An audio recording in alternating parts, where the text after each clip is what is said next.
बिस्मिल्लाहिर्रहमानिर्रहीम, अस्सलाम वालेकुम। उम्मीद है कि तमाम बच्चे खैरियत से हैं। मैं हूं आपकी माशरती इल्म की टीचर मिस फरहीन और मैं तमाम बच्चों को आज की क्लास में खुशामदीद कहती हूं। प्यारे बच्चों, जैसा कि आप जानते हैं, हम आपकी किताब का बाब नंबर 5 पढ़ रहे हैं, जो कि है जोग्राफिया, जिसको ज्योग्राफी भी कहा जाता है।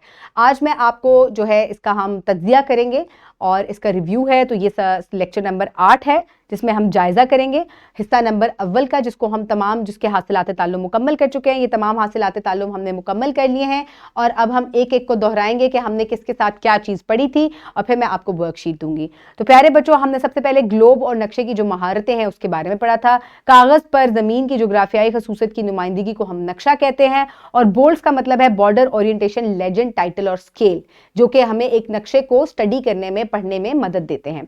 इसके अलावा हमने जो है मुख्तलिफ नक्शे की अकसाम पढ़ी थी, जिनमें हमने सड़कों के नक्शे के बारे में पढ़ा था और सियाती नक्शे के बारे में हमने पढ़ा था। तो ये नक्शे जो हैं हमें एक टूरिस्ट को एक मुख्तलिफ जगह देखने में मदद करते हैं। सड़कों का निज़ाम हमें मुख्तलिफ तरह की सड़कों के और रस्तों के बारे में बताता है।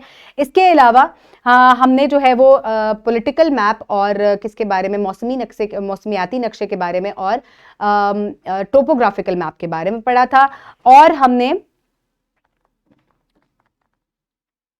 मुख्तलिफ इसके अलावा हमने ख़त तूल बल्द और अर्ज बल्द जो हैं इनके बारे में पढ़ा था। तो ज़मीन को मगरिब से मशरिक़ तक घेरने वाली जो लकीरें हैं इसको ख़त उस्तवा कहा जाता है और ख़त उस्तवा के मुतवाज़ी जो दुनिया में खींची गई लकीरें हैं इनको अर्ज बल्द या लैटिट्यूड कहा जाता है। इसके अलावा जो शुमाल से जनूब की तरफ खींची गई लकीर है जो 0 डिग्री पर है, इसको ख़त निस्फुल हार कहा जाता है और इसके साथ जो बाकी ख़त ड्रॉ किए गए हैं शुमाल से जनूब की तरफ, उनको जो है वो ख़त अर्ज बल्द जो है वो तूल बल्द जो है वो कहा जाता है या लॉन्गिट्यूड लाइंस कहा जाता है। इसके बाद इन्हीं लकीरों की मदद से हमने टाइम जोन जो है उसको डिवाइड किया। तो ख़त निस्फुल हार जो है ये 0 डिग्री पर ग्रीनविच, इंग्लैंड का एक मुल्क है, उसके दरमियान सिटी है उसका एक, उसके दरमियान से ये गुजर रही है और वो 0 डिग्री पर कहा जाता है और तमाम जो दुनिया है उसके हिसाब से अपने टाइम को सेट करती है। इसी तरह दुनिया को हमने 24 टाइम जोन्स में डिवाइड किया, 12 ग्रीनविच के मगरिब में और 12 ग्रीनविच के मशरिक में वाक़ हैं।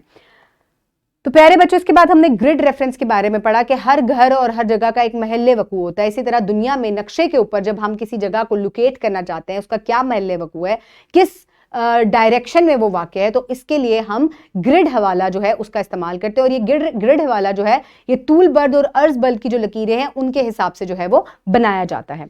इसके बाद हमने जो है वो मुख्तलिफ जो पैमाने हैं, जो स्केल्स हैं, उनके बारे में पढ़ा था, जो कि एक बड़े रकबे को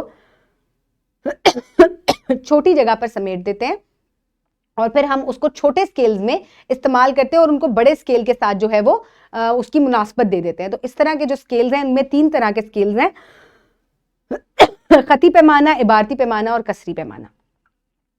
वर्कशीट के तौर पे आप ये वर्कशीट इसी वीडियो के डिस्क्रिप्शन बॉक्स से डाउनलोड कर सकते हैं या अपनी टीचर से प्रिंट फॉर्म में भी ले सकते हैं। दर्ज झैल नक्शों के माबैन फर्क बयान करें। तो यहाँ पर आपको 2 तरह के नक्शे नजर आ रहे हैं, इन दोनों के दरमियान में क्या फ़र्क है, आपने इसको दोनों के नाम लिखे हुए और आपने इसी हिसाब से इनके दरमियान में फ़र्क जो है उसको बताना है। दुनिया के कितने टाइम जोन्स में तकसीम किया गया है आप ये बताएंगे। इसके बाद अर्ज बल्द और तूल बल्द के माबैन फ़र्क बयान करेंगे और आप ग्रिड रेफरेंस और पाकिस्तान का महल्ले वकू तलाश करेंगे और इस नक्शे को देखें और इस पर अपने अल्फाज में इसकी वजाहत करें। आप पहले से ही ग्रिड रेफरेंस के जरिए पाकिस्तान का महल्ले वकू जान चुके हैं, इसको आप अपने अल्फाज में यहाँ पर नोट करेंगे जैसे कि आपकी किताब में भी बयान किया गया है। वीडियो को पॉज करें और जल्दी से ये वर्कशीट मुकम्मल करें। उम्मीद है तमाम बच्चे ये वर्कशीट मुकम्मल कर चुके हैं। प्यारे बच्चों, उम्मीद है कि आपने जोग्राफिया या आपका ज्योग्राफी का जो ये बाब है इसके हिस्सा अव्वल से बहुत सी चीज़ें सीखी होंगी। इंशाल्लाह अगले लेक्चर में हम हिस्सा 2 शुरू करेंगे। तब तक अपना बहुत ख्याल रखिएगा। बहुत शुक्रिया। अल्लाह हाफिज़।